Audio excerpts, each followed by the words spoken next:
Halo Sobat Apoteker Indonesia, bareng kita, saya Apoteker Nindi di acara Ngobat, Ngobrol bareng Apoteker. Nah, hari ini di podcast pertama kita mau membahas tentang profesi apoteker bersama Apoteker Imelda. Nah, Apoteker Imelda ini lahiran Jakarta tanggal 13 Desember tahun 1975 dan status perkawinannya gimana? Ini saya panggilnya kakak atau ibu? Iya, kakak aja. Oh, kakak. Masih 17 tahun. Iya, saya 16 tahun. Oh iya, 17 tahun ya. Iya. Ya, kalau Kak Imelda gimana status perkawinannya, Kak? Sudah menikah dengan 3 anak, 1 suami, 1 aja. Satu Iya, aja. 2 putri, 1 putra. Iya, nggak boleh banyak-banyak karena Iya. nanti overdosis Iya, ya. overdosis seperti obat ya, Iya, teman-teman. benar banget. Nah, Kak Imelda ini sudah menyelesaikan S1, S2 dan apotekernya di Fakultas Farmasi Universitas Sumatera Utara dan saat ini sedang mengikuti kuliah S3 ya Kak di Iya. USU juga. Nah, Iya. kita doain semoga Kak Imelda cepat lulus ya teman-teman ya. Amin. Amin. Nah, Kak Imelda ini merupakan praktisi farmasi komunitas, juga sebagai owner dari Apotek Kesha Pharma. Yups. Setelah itu entrepreneur di berbagai bisnis lainnya ya Kak, bukan cuma di apotek aja ya. Ya. Dan juga biasa menjadi motivator dan trainer di berbagai pelatihan nih, benar Iya, banget. sebagai pelatihan, membimbing mahasiswa juga. Ya. Iya benar. Nah, untuk pengalaman organisasinya, Kak Imelda ini sebagai Sekretaris Umum His Pharma di PDIAI Sumut, juga sekarang saat ini di Ketua Bidang Kewirausahaan dan Kesejahteraan Apoteker di PDIAI Sumut. Iya. Juga sebagai Wakil Bendahara PCIAI Medan dan Wakil Ketua LAN atau Lembaga Anti Narkoba. Nah, banyak banget nih kegiatannya Kak. Lumayan. Iya benar. Lumayan sibuk. Iya, lumayan berarti. sibuk ya. Iya. Sebagai tentunya saya juga sebagai seorang Iya. ibu dan seorang istri ya. Iya, berarti boleh nih kasih tahu nih kesibukan kakak akhir-akhir ini apa-apa aja sih kak? Iya, tadi sudah disebutkan ya, ngelola Apotek Kesha Pharma, Iya. kemudian sedang ambil S3 di ilmu farmasi USU. Kemudian saya juga mengelola beberapa bisnis ya.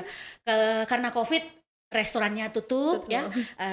Saya ada beberapa coin laundry, ada juga rumah kos ya. Jadi kemudian saya juga adalah dosen PKPA atau preceptor di USU, Iya, benar. Cut Nyadin, Deli Husada, Medistra. Kemudian saya juga membimbing anak-anak PKL S1 Imelda, kemudian D3 Indah. Iya, jadi banyak banget nih anak-anak. Ada lagi. Oh, ada lagi. Apa tadi tuh kak? Sometimes, kadang-kadang Sometimes, saya sebagai pembicara atau speaker, narasumber di beberapa webinar. Ini kan lagi musim webinar Iya, nih. benar-benar, Kak. Kemudian juga moderator. Terakhir kemarin saya moderator dan juga mau apa? Webinar terfavorit di PIT Wah, ya. Iya, Kami ada bagus banget, kami Kak. ada webinar 2 ya. Kami webinar terfavorit ya Iya, di luar biasa. pertemuan ilmiah tahunan virtual di Kalimantan. Iya. Luar biasa ya kak. Berarti ini taraf nasional teman-teman. Gak cuma di Sumatera Utara aja, tapi udah di seluruh Indonesia. Karena webinar itu kan kerjanya tim ya, Iya, jadi mungkin peserta yang paling banyak atau materi yang menarik, makanya mungkin dipilih jadi webinar terfavorit. Gitu. Nah, itu kan tadi udah terlalu banyak nih kesibukan kakak sebagai apoteker. Mau tahu dong kenapa sih kakak memilih profesi apoteker? Ya, kalau ditanya saya memilih apoteker tahun 94, saya itu nggak tahu itu apoteker itu apa. Nah, jadi kenapa saya jadi apoteker itu adalah mimpi bapak saya. Bapak saya sudah almarhum mendiang ya. Dia dulu seorang sales obat ya. Kalau Nindi tahu Takeda, Vitamin ya. Saya sebut merek ya. Bapak saya itu sales obat Takeda, Vitamin. Nah, dia waktu itu suatu siang dia sedang di apotik mau nagih Vitamin gitu ya, mau nagih tagihan Vitamin. Kemudian dia lihat ada ibu-ibu cantik turun dari mobil. Kemudian nyampe ke apotik, satu apotik nyapa. Semua nyapa. Siang bu, silakan dibukain pintu, disilakan masuk ya. Terus bapak saya nanya, itu siapa? Terus semua bilang itu apoteker kami gitu. Nah, ketika dia pulang ke rumah, dia bilang, Mel, nanti kalau kamu tamat SMA, ambil farmasi ya nak, ambil apoteker. Jadi mimpi bapak saya dititipkan ke saya. Alhamdulillah puji Tuhan, saya bisa mendapatkan apa yang saya dapat sekarang. Itu karena mimpi yang sudah dititipkan ke saya. Gitu. Walaupun Bapak saya sudah kembali Heeh. ke Sang Pencipta, Iya. tapi sebagai anak saya sangat bersyukur. Iya, Heeh, tercapai tercapai cita-cita. cita-cita doa Alhamdulillah. bapak saya, ya. Mhm. Gitu. Heeh. Ya, kalau kalau gitu itu kan panjang banget nih dari tahun 94. 4, Nah, iya. perjalanan apa aja sih yang udah Kakak lewatin untuk mencapai profesi apoteker ini? Iya, saya kuliah di Farmasi USU tahun 94 Mhm. ya, kemudian selesai pas ya, Iya, 4 tahun 98, 99 wisuda, iya, langsung ambil apoteker setahun juga, heeh, jadi saya 5 tahun pas tamat 99, iya, 94 masuk farmasi, 99 selesai, wisuda tahun 2000 ya. 2000. Kemudian saya sempat kerja di apotek swasta, Iya, menikah, kemudian buka apotek sendiri dengan iya. suami Berarti ya. udah 21 tahun ya, Kak? 21 Heeh. tahun. Kemudian dulu bukan Kesya Pharma, ada Iya. Dina Pharma. Ada Oh. 2 dulu, Oh, Dina dulu. Pharma, Kesya Pharma. Heeh. Kemudian saya merger nih Dina Pharma ke Iya, digabungin Kesya ya? Pharma. Iya. Iya, dulu kakaknya tuh Dina. Oh, Dina. Nama putri saya paling Oh, besar, Dina. Audina. Dina Pharma, Heeh. kemudian Kesya Pharma. Dari Kesya Pharma lahirlah Hmm. bisnis-bisnis yang lain. Ada Iya. restoran, ada koin laundry, Iya. ada kos-kosan. Iya, Jadi luar biasa. saya percaya bahwa ketika kita melakukan bisnis serius, fokus, all out ya, berdoa, yang di atas pasti memberkati kita, mengasihi kita, memberikan jalan kesuksesan kepada kita. Ya, saya sih memegang itu. Heeh. Dream, action, all out, pray. Pray. Bermimpilah, lakukanlah segenap tenaga, segenap kekuatan, Iya. bungkus dengan doa Iya. gitu. Nah, itu tadi cerita tentang perjalanan Kakak untuk mencapai profesi apoteker hingga saat ini selama Iya. 21 tahun ya. Nah, kalau misalnya untuk permasalahan apoteker khususnya nih di apotek karena kan Kakak nih sebagai owner Iya. Apotek Kesya Pharma, apa aja sih permasalahan sebagai apoteker yang terjadi pada saat ini apalagi di masa pandemi ini tentunya? Jujur kalau ditanya masalah, tentu kita sangat takut tertular COVID ya. Iya, benar. Dan saya bulan 7 kemarin Heeh. bersama keluarga dan Iya. beberapa asisten TTK saya terkena COVID ya. Iya. Itu hal yang tidak bisa dihindari. Kita Iya. udah vaksin ya. Heeh. Tapi mungkin karena dengan kita sudah vaksin Heeh. tidak terlalu berat ya. Dia Iya. hanya gejala ringan yang kita Heeh. dapat gitu Iya, ya. benar-benar. Tentu kita sangat khawatir dengan kesehatan kita yang Heeh. pertama. Iya, Yang kedua, obat-obat yang laku di apotek itu pasti obat-obat COVID kebanyakan. Heeh. Antivirus, Iya. antibiotik, ya, Iya. vitamin-vitamin, Heeh. hand Iya, sanitizer, benar. masker ya, Pokoknya seperti yang kita gunakan tadi. dibutuhkan lah Ya. selama masa pandemi Ya, ini. itu yang paling banyak dicari Minati, gitu. dicari. Yang lainnya sedikit slow. Bahkan ada beberapa yang tidur ya, ujung-ujungnya expired. Iya. Jadi ada kerugian. Memang di level obat COVID kita naik, tapi di yang lain kita Iya. expired gitu. Oh. Jadi kalau Jadi dead stock disebutkan ya? iya gitu ya. Ada yang investasi yang dia naik, ada Heeh. atau omsetnya naik, ada yang Heeh. dia turun, Turun, gitu. iya. Jadi itulah yang bikin kita rada-rada, aduh, kok bisa begini ya? Tapi sebagai seorang apoteker ya, saya merasa tertantang bagaimana supaya semua obat ini bisa kita berikan ke masyarakat dengan Iya. penjelasan. Kadang-kadang kan seperti ini. Iya. Ketika orang cari contoh azitromisin, Iya.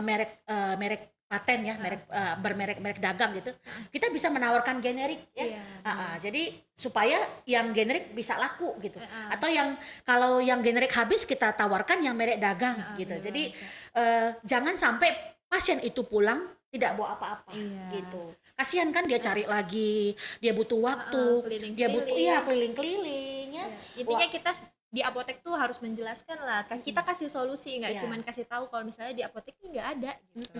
Gitu. Iya. Atau kalau kadang-kadang kan begini, dia misalnya dananya kurang, kita bilang ibu ambil 2 dulu kalau pasien-pasien COVID gitu ya, Iya. ambil 2 tablet dulu, misalnya azitromisin gitu atau obat-obat antivirus yang agak mahal ya, ibu ambil sekian dulu, besok ambil lagi gitu Oh, ya. iya. Kadang-kadang bahkan kita kirim dulu, gosen dulu, kirim dulu baru ditransfer. Oh, gitu. Ya, ada Modal percaya nih, iya, Kak. ada masa kita tidak terlalu memikirkan ini dibayar nggak ya atau Iya. gimana. Kita berpikir bagaimana obat Menolong. ini cepat sampai ke tangan pasien dan langsung diminum. Iya. Karena kan COVID ya. Ya kita nih niatnya menolong karena kita juga udah disumpah ya Iya. Kak sebagai apoteker, kita sebagai tenaga kesehatan tidak hanya mencari untung Ya, aja. mencari keuntungan, tapi ada sisi kemanusiaan, Iya. ada sisi sosial Benar banget. yang harus kita pikirkan. Iya, gitu. kepuasan sendiri. Bener Pasti. banget. Apalagi pasiennya sudah sembuh datang ke apotik, Bu, aku udah sembuh loh Iya. COVID. Heeh. Aku isoman di rumah 14 hari. Iya, Terus makasih kemarin ya, Bu. PCR Iya. iya negatif, makasih ya Bu. Heeh. Sehat-sehat kita ya Bu, Heeh. gitu. Dan banyak itu. Iya, bener banget. 1,5 tahun ini banyak kita jumpai Iya. pasien-pasien seperti itu. Iya, pokoknya selama masa pandemi inilah ya. Iya.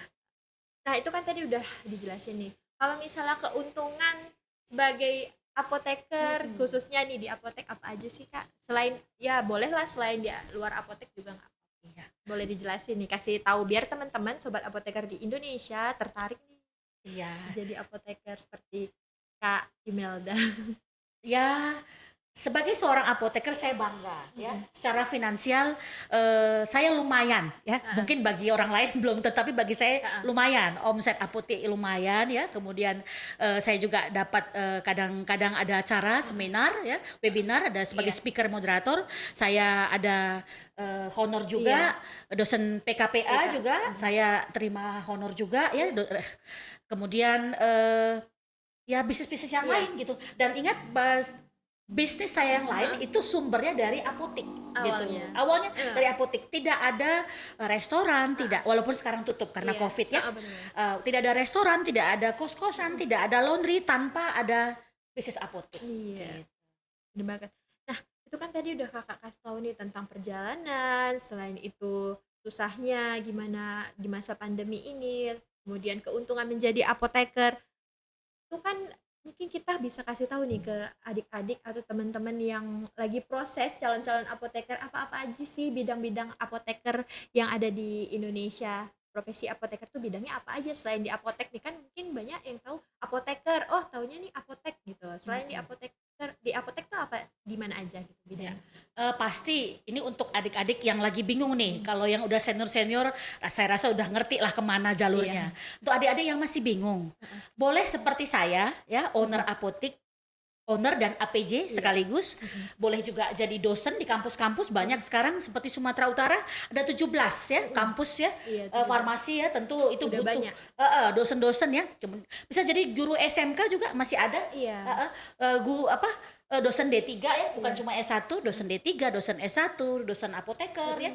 Kemudian bisa di distribusi ya, bisa di pabrik obat juga ya, industri tradisional ya, kosmetik juga. Gak cuma Kemudian notabene kita melayani obat ya, klinik-klinik juga, klinik-klinik kecantikan, klinik-klinik, bahkan klinik-klinik herbal sekarang kan banyak ya. Nah, itu butuh apoteker semua. Selain balai besar POM, selain dinas kesehatan, itu semua butuh apoteker. Puskesmas lagi jangan lupa ya. Jadi adik-adik yang masih bingung boleh nih mulai fokus, kira-kira saya mau kemana ya, kira-kira saya mau kemana. Kalau dia hobi dagang ya, hobi ini ya, seperti saya ya, monggo silakan. Iya, benar-benar. Udah mulai dihitung-hitung tuh. Kira-kira buka apotik butuh berapa, cari tempat atau gimana. Nah, pas di kuliah juga udah dipelajarin tuh. Di kuliah kan pasti dibekali ya semuanya bagaimana membangun bisnis apotik. Iya, benar banget. Itu kan tadi di kuliah udah dijelasin tentang pelajaran farmakologi, biologi sel, semuanya tentang apotek. Tapi kan kita butuh nih kemampuan-kemampuan di luar pelajaran farmasi tentunya. Mungkin bisa Kakak jelasin ke adik-adik atau teman-teman sobat apoteker di Indonesia tentang kemampuan lain apa aja yang kita butuhin di luar kemampuan kita sebagai apoteker. Iya, seperti yang Dek Nindi sebutkan tadi ya, apoteker tuh sudah dibekali, nggak usah takut farmakologi, farmasi klinis, ya semua udah oke gitu ya. Tapi ada beberapa yang memang harus ditambah. Misalnya nih, saya pribadi nih, contoh. Kalau di apotek nih, ilmu marketing ya, marketing and financial wajib itu ya, melek marketing dan finansial. Kemudian public speaking, leadership juga, leadership juga kita butuh ya, karena kita kan mengelola ya, SDM ya, kemudian psikologi terapan ya. Bahkan saya sekarang lagi belajar NLP ya. Apa itu Kak? Boleh dijelasin NLP itu apa? Itu rahasia. Kadang bagaimana mempengaruhi pelanggan ini praktisnya begini. Bagaimana psikologinya? Bagaimana mempengaruhi pelanggan supaya yang tadinya ragu-ragu beli jadi beli. Jadi yakin pokoknya, yakin sama apa yang kita sampaikan gitu. Lain saya juga belajar ya Saya belajar grafologi juga, Iya. grafologi, Heeh. kemudian Steven juga saya Heeh. belajar.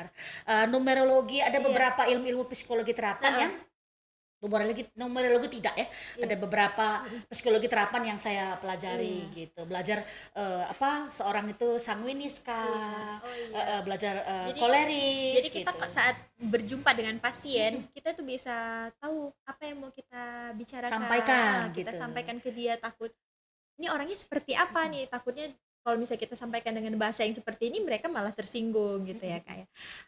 Selain itu kan tadi udah dijelasin, mungkin manajemen mungkin perlu juga Oh nih, pasti, pasti. pasti manajemen itu wajib ya, Heeh. karena yang di kampus kan hanya manajemen apotik ya, Iya, kalau nggak cuman salah ya, manajemen iya, kewirausahaan aja. kewirausahaan, jadi, kita belajar manajemen juga, Heeh. dari saya rajin baca-baca buku, Iya, dan nonton-nonton YouTube ya, nah, kayak Kak Imelda sering ikut-ikut training, iya. nah Saya seperti itu. rajin, ikut-ikut seminar ya, Heeh. webinarnya, nggak apa-apa saya sebut ya, Iya boleh. Zamila Azaini, Mhm. Andri Wongso, Heeh. ya, Tung Desem Waringin. Iya, Jadi saya mengisi diri saya dengan ilmu yang ilmu tidak saya dapatkan dari dari kampus kampus, gitu. Dari bener banget. kampus sudah cukup baik, cukup banyak, Iya. tapi saya merasa saya butuh ilmu yang Iya lain. bener. Karena Heeh, kita harus merasa kurang, iya, jangan merasa kita tuh lebih ya iya, Kak, karena bisa timbul kesombongan.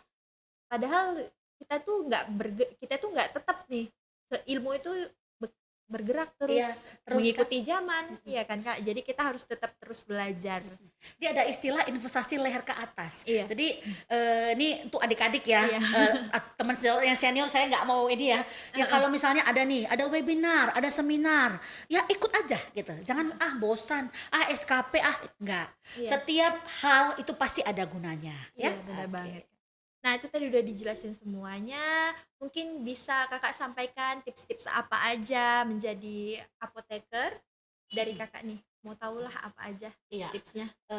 Kalau saya tips gimana ya, saya selalu menyebutnya, saya mempercayai 3 prinsip 3 dalam prinsip. dalam menjalankan, usaha atau hidup saya. Yang pertama, kita harus memiliki mindset yang baik ya. Mindset yang Iya, baik. mindset yang baik itu optimis, semangat, Mhm. antusias, berpikir Iya. positif, nggak gampang mengeluh, Heeh.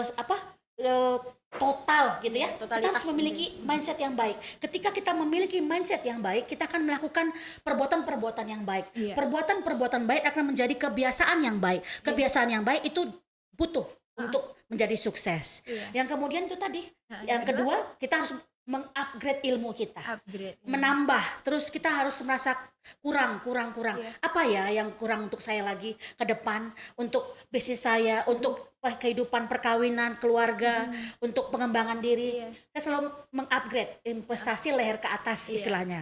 Kemudian yang ketiga berbuat baik. Saya selalu percaya orang baik, hidupnya baik, Iya. rezekinya baik, jodohnya yang baik, semua yang baik-baik akan Akan mengikuti. mengikutinya. Iya, benar. Dan jangan lupa juga kita harus mau berbagi ya. Iya, Berbagi bukan hanya uang, Iya, ya, benar. tapi ilmu pengetahuan, pengalaman, sharing waktu. Misalnya Heeh. nih, ada teman COVID, "Hai, gimana? Iya, Lu benar benar. udah sembuh belum, Bro? Heeh. Udah sembuh belum, Sis?" Iya. Kadang-kadang seperti itu bisa mendatangkan kebaikan-kebaikan Iya, yang benar lain. banget, Kak. Karena Is- teman-teman kita pasti ada nih yang mau konsultasi. Iya, Karena mungkin mereka menganggap kita tuh lebih lebih paham ya tentang iya. obat-obatan. Iya.